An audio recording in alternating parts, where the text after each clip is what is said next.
Olá, alunos do 7º período da disciplina de Direito das Sucessões. Eu disponibilizei aí para vocês alguns exercícios, é uma listinha com 3 exercícios, a gente vai fazer a correção deles aqui agora, tá? Em aula mesmo. Como a gente está sem o quadro, eu tô aqui com umas folhas para me ajudar a fazer os desenhos para vocês, para facilitar a compreensão. Então é isso, vamos lá?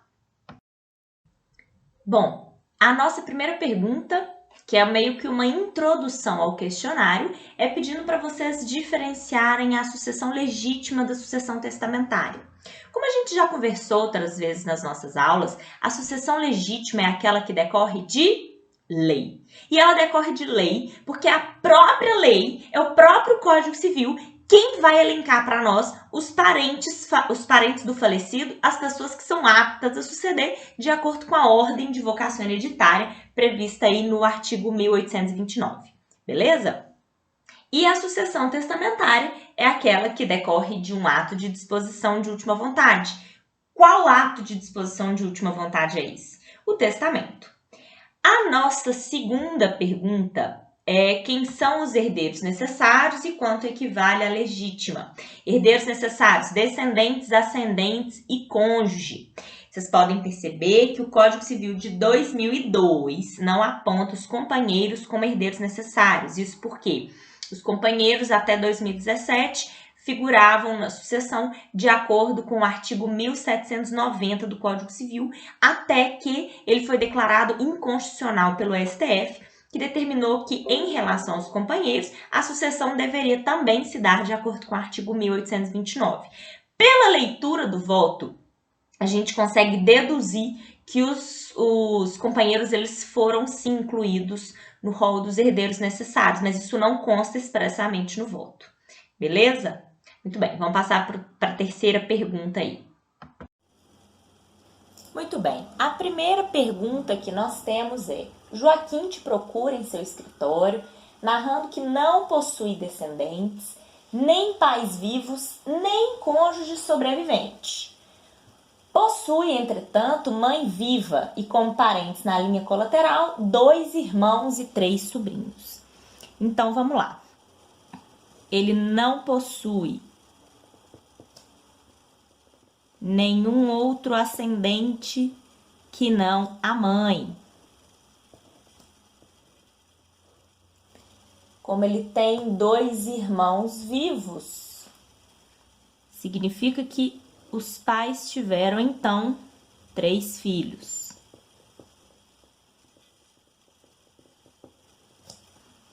Irmão 1.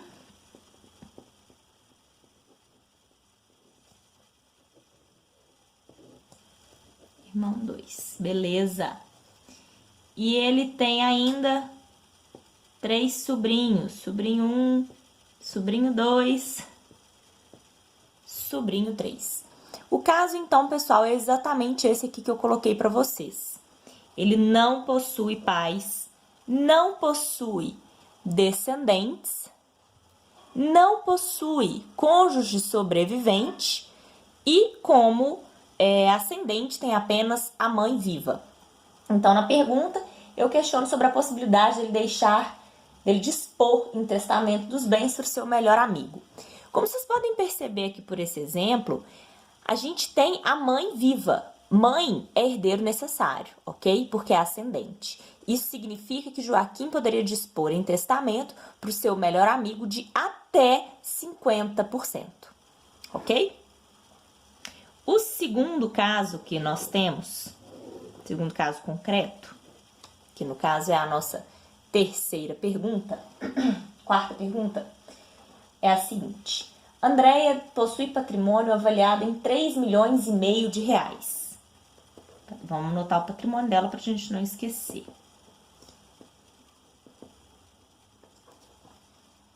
Quando de seu óbito, deixa 2 filhos vivos e um testamento por meio do qual dispõe de 50% do seu patrimônio para uma fundação por meio de testamento. O que acontecerá com o restante do patrimônio? Bom, como eu já expliquei para vocês, a sucessão legítima, ela é a regra. E no caso de Andréia, especificamente, eu não dei nenhuma outra informação sobre ela possuir cônjuge ou ascendentes. Então, no exemplo que vocês têm, Andréia possui 2 filhos e a metade do patrimônio dela disposta em testamento. Ela poderia fazer isso aqui? Poderia. Por quê? Porque ela tendo 2 descendentes, ela tem herdeiros necessários. Porém, a legítima dos herdeiros necessários equivale a 50%. Então, como ficaria a divisão do patrimônio da Andréia? 50% ela poderia dispor em testamento para uma fundação, os outros 50% seriam divididos igualmente por seus filhos. E como eles estão no mesmo grau, essa sucessão se dará por cabeça. Isso significa que o filho 1 receberá 25% e o filho 2 receberá 25%. Ok? Vamos passar então para o nosso terceiro caso concreto, que é o seguinte. Situação hipotética. Paola vem a óbito deixando pais vivos, além de 2 filhos e 2 avós. Então, vamos fazer aqui a divisão dos bens da Paola.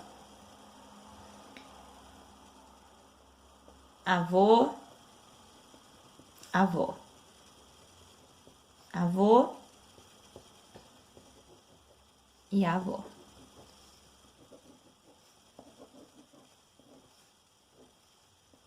Quando vocês ficarem na dúvida, turma, façam o mapa, façam a árvore genealógica, tá? Então, pai, mãe.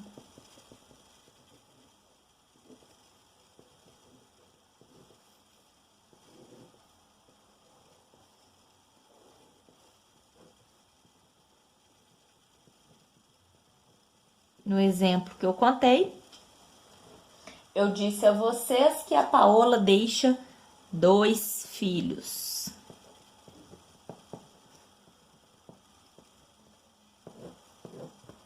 Deixa também os pais vivos e 2 avós. Então, os avós, eles serão considerados pré-mortos, ok? Nesse caso específico, eu não dei nenhuma informação em relação à existência de testamento, ok? Então, nós não vamos falar em sucessão testamentária, vamos falar apenas na sucessão legítima. Como eu estou trabalhando com a ideia de Paola ter descendentes, isso significa que os ascendentes não serão chamados à sucessão, ok? O patrimônio de Paola, então, será dividido igualmente por cabeça entre seus 2 filhos, sendo 50% para cada um deles, ok? Esse é bem tranquilo, né? Isso aqui a gente já trabalhou, então, primeiro. Nesse primeiro exemplo, a gente trabalhou com a disposição de bens em testamento, a possibilidade de dispor ou não quando houver herdeiros necessários. Nesse aqui, nós trabalhamos com o que acontece quando uma pessoa deixa uma parte em testamento e a outra segue a sucessão legítima. E nesse aqui, nós trabalhamos com a preferência dos descendentes em relação aos ascendentes. Vamos seguir, então, para o próximo caso? Bom, João vem a óbito e deixa cônjuge sobrevivente com quem é casado no regime de comunhão universal de bens. Então, vamos colocar a primeira informação importante aqui, ó. Casado no regime de comunhão universal. E lembrem-se que nesse regime de bens, o cônjuge sobrevivente, ele não vai figurar como herdeiro, ele sempre vai figurar como meio, ok? Muito bem. Ele deixa, além disso, 2 filhos. Deixa eu dar um pouquinho de zoom aqui para vocês. Ele deixa ainda 2 filhos e 2 irmãos. Então, vamos fazer a árvore genealógica do João aqui. Como pai, mãe,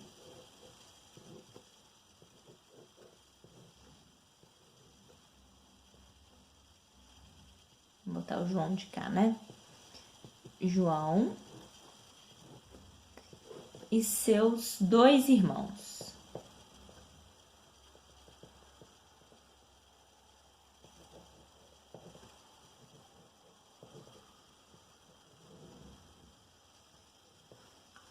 o João se casa, vamos colocar aqui um nome hipotético, Maria, e juntos eles têm 2 filhos. Os pais são pré-mortos, porque eu não trabalhei com a possibilidade de termos pais vivos na sucessão, então a gente ficou da seguinte maneira. Quando o João vem a óbito, a gente percebe que ele deixou descendentes, deixou o cônjuge sobrevivente e não deixou ascendentes. Isso aqui já significa para nós que João tem os chamados herdeiros necessários. Então, esses 2 irmãos dele aqui, eles não vão figurar na sucessão porque eles são herdeiros colaterais, ok? E aí eu trago a informação em relação aos bens. Ele deixou um apartamento adquirido antes do casamento, uma casa e 4 salas, sendo estes adquiridos após o casamento, como ocorrerá a divisão de seu patrimônio. No regime de comunhão universal, esses bens, pouco importa se foram adquiridos antes ou depois do casamento, porque vai haver a comunicação. E lembrem-se que no regime de comunhão universal, o cônjuge sobrevivente não concorre com os descendentes. Isso significa que 50% do patrimônio vai pertencer a Maria, que vai figurar como meira. Os outros 50%, não há concorrência entre eles nesse regime, de acordo com o inciso 1º do 1829, serão divididos igualmente por cabeça entre os 2 filhos. Vai ficar dessa maneira aqui. Beleza? Bom, vamos passar para o próximo exemplo. Bom, então vamos para o próximo exemplo. Joana vem a óbito e deixa cônjuge sobrevivente com quem é casada no regime de comunhão parcial de bens. Então, essa já é a nossa primeira informação relevante aí sobre o caso. Regime de comunhão parcial de bens. E ela deixa 2 filhos e 2 irmãos. Vamos fazer a árvore genealógica da Joana aqui? Vamos lá. Os ascendentes faleceram. Como ela deixa 2 irmãos, vamos colocar eles aqui. Irmão 1, irmão 2 e Joana. Joana, casada, deixa, por sua vez, filho 1 e filho 2. Muito bem. Agora importa pra gente saber o tipo de bem que Joana deixou. E esses bens foram um apartamento,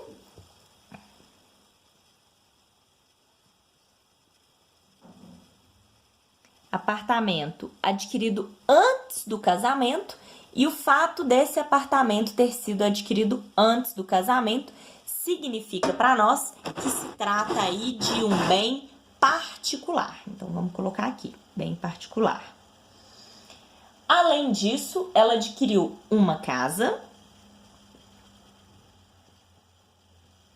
e 4 salas, sendo esses imóveis adquiridos após o casamento, portanto, posso afirmar que eles são bens comuns. Essa divisão, ela é muito importante no regime de comunhão parcial de bens, para a gente conseguir entender se o cônjuge sobrevivente vai figurar como meiro ou como herdeiro. Então, no caso que eu dei aqui para vocês, Joana vem a óbito, os ascendentes são pré-mortos, e nesse caso específico aqui, a gente pode perceber que ela tem descendentes e cônjuge sobrevivente, significa que ela tem herdeiros necessários. Os colaterais, então, não serão chamados à sucessão, ok? Muito bem. Então, no regime de comunhão parcial de bens, o cônjuge sobrevivente vai receber 50% dos bens comuns, porque ele será meiro, e os outros 50% dos bens será dividido igualmente por cabeça entre filho 1 e filho 2. Já os bens particulares, em relação a estes, o cônjuge sobrevivente concorre com os descendentes, de modo que 1/3 vai ficar para esse cônjuge, 1/3 para o filho 1 e 1/3 para o filho 2. Percebam que no regime de comunhão parcial de bens é muito importante a gente conseguir identificar o que é bem comum e o que é bem particular, porque em relação aos bens comuns o cônjuge sobrevivente é meeiro e em relação aos bens particulares o cônjuge sobrevivente ele é herdeiro, ok? Muito bem, vamos seguir então para o nosso próximo exemplo, que é o seguinte: Jorge vem a óbito e deixa cônjuge sobrevivente com quem é casado no regime de separação legal de bens. Olha que interessante. Eu resolvi colocar esse regime propositalmente porque, pelo 1829, inciso 1, o cônjuge casado no regime de separação legal de bens não concorre com os descendentes. Mas a gente tem a súmula 377 do STF, que prevê que ele vai poder, que comunicarão os bens adquiridos onerosamente na constância do casamento, e essa súmula ela foi utilizada no julgamento de 2 recursos pelo nosso STJ, ok? Então, neste caso, a gente vai falar em meação, beleza? No caso que eu trouxe para vocês, eu tô falando de 2 filhos, pai, mãe e 2 irmãos. Ele deixa um apartamento adquirido antes do casamento, uma casa e 4 salas após o casamento. Vamos lá. Em relação aos bens adquiridos na constância do casamento, sendo eles bens comuns, o cônjuge sobrevivente, então, vai figurar como meeiro, ok? Vamos para o nosso próximo exemplo.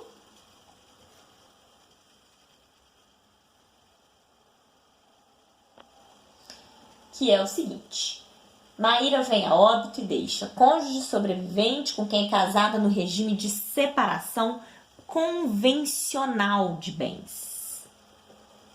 No regime de separação convencional, olha que interessante. O cônjuge, quando a gente está falando em divórcio, esses bens não vão se comunicar. Mas quando eu estou falando em sucessão, em direito sucessório, o cônjuge sobrevivente vai concorrer.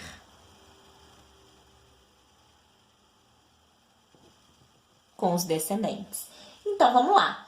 Ela deixa um apartamento adquirido antes do casamento, uma casa e 4 salas após o casamento. Acontece que nesse regime aqui não existem bens comuns, concordam?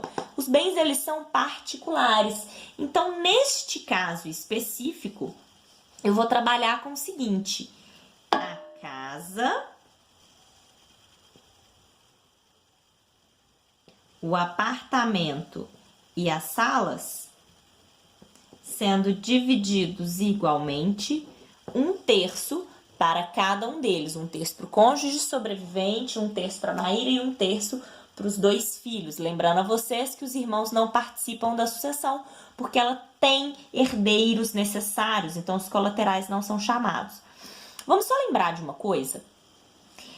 Se o cônjuge ele é ascendente dos herdeiros com quem está concorrendo, ou seja, se ele é pai ou mãe dos herdeiros com quem está concorrendo, a ele é assegurado o mínimo de 1/4 do patrimônio. Essa é a regra.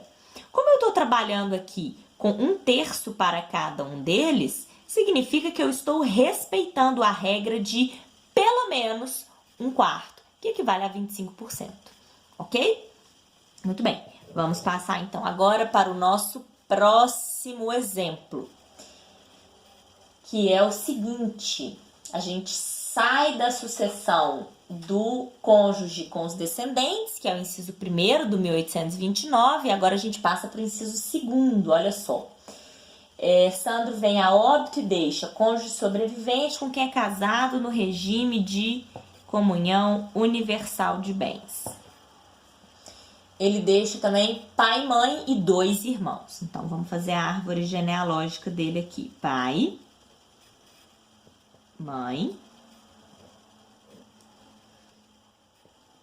irmão número 1 irmão número 2, e o Sandro, que se casou com o cônjuge no regime de comunhão universal de bens. Neste caso que eu tô falando com vocês, percebam que Sandro não deixou descendentes, então nós podemos aplicar o inciso 2º do 1829, que prevê a possibilidade de os pais concorrerem com o cônjuge sobrevivente, ok? Em relação ao seu patrimônio, eu deixei informação para vocês de que ele adquiriu um apartamento, ele adquiriu uma casa e ele adquiriu 4 salas, os mesmos bens dos exemplos anteriores. Todos esses bens aqui, eles serão bens comuns por causa do regime de comunhão universal, ok? Isso significa, então, que o cônjuge sobrevivente, ele tem um direito próprio, o direito a 50%. É um direito dele, ok? E o restante, Renata? Pelo inciso 2º, a gente tem lá os descendentes em concorrência com o cônjuge sobrevivente. Desculpa, gente. Os ascendentes em concorrência com o cônjuge sobrevivente, independentemente do regime de bens. Então, o cônjuge ele vai receber 50%, os outros 50% serão divididos igualmente entre o cônjuge, o pai e a mãe. Muito bem? Isso porque, se a gente estivesse trabalhando com a sucessão do cônjuge sobrevivente com descendentes, no regime de comunhão universal, não tem concorrência não, pelo inciso 1º. Mas quando eu estou trabalhando com cônjuge e ascendentes, a gente admite a concorrência. E lembrando que isso aqui trata-se de um direito próprio, beleza? Bom, vamos para o próximo exemplo. Marlúcia vem a óbito e deixa cônjuge sobrevivente com quem é casada no regime de comunhão universal de bens. E deixa ainda pai vivo e 2 irmãos. Então, vamos lá. Mãe pré-morta, pai, irmão 1, irmão 2 e Marlúcia.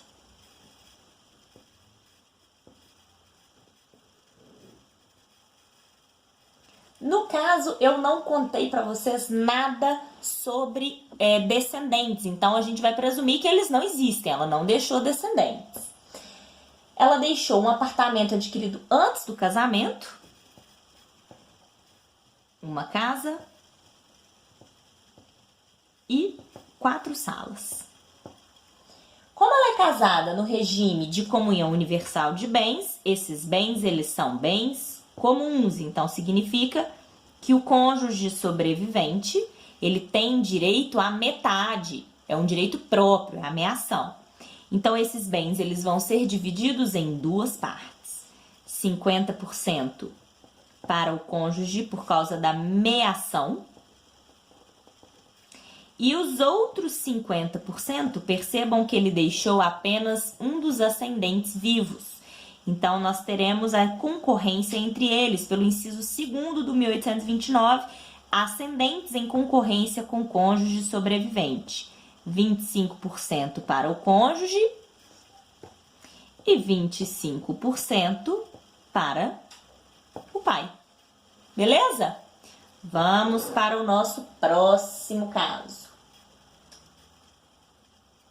Pablo vem a óbito não tendo herdeiros necessários. Isso significa que o Pablo não deixou descendentes, não deixou ascendentes, não deixou cônjuge sobrevivente. Ele deixa apenas irmãos,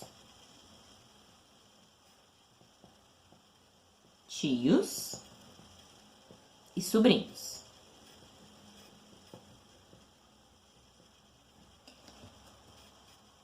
Entre seus irmãos, 2 bilaterais e 2 unilaterais. Saibam que os irmãos, eles são os nossos colaterais de 2º grau. os tios e sobrinhos são colaterais de terceiro grau. E como na sucessão dos colaterais o mais próximo exclui o mais remoto, como o segundo grau está mais próximo que terceiro grau, a existência de irmãos exclui automaticamente os tios e sobrinhos da sucessão. Beleza, então eu já sei que quem vai participar da sucessão são os irmãos de Pablo. Quando eu estou falando de sucessão entre irmãos, os bilaterais receberão o dobro dos irmãos unilaterais. Bom, e aí para a gente trabalhar com essa ideia de irmãos bilaterais com irmãos unilaterais, eu fiz essa continha aqui para vocês. A regra principal é essa que eu acabei de falar. Então, olha, imaginem que eu estou trabalhando com irmãos bilaterais, dois irmãos bilaterais, recebendo o dobro, 2x, do que receberão os irmãos unilaterais, que também são 2, ok? Aqui eu estou supondo um valor de patrimônio. Coloquei lá 100% do patrimônio, por exemplo, ou 100 mil, ou 100 reais, sei lá. Nós temos aqui 2, 4, 5, 6x. 6x é igual a 100, x é igual a 16,666. Isso significa que cada um dos dois irmãos unilaterais recebe x.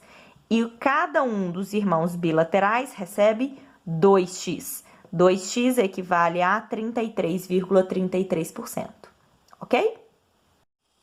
E por fim, o exemplo que eu dei, Pablo vem a óbito e não deixa herdeiros necessários, não deixa colaterais de segundo grau, mas ele deixa apenas colaterais de terceiro grau, sendo eles tios e sobrinhos.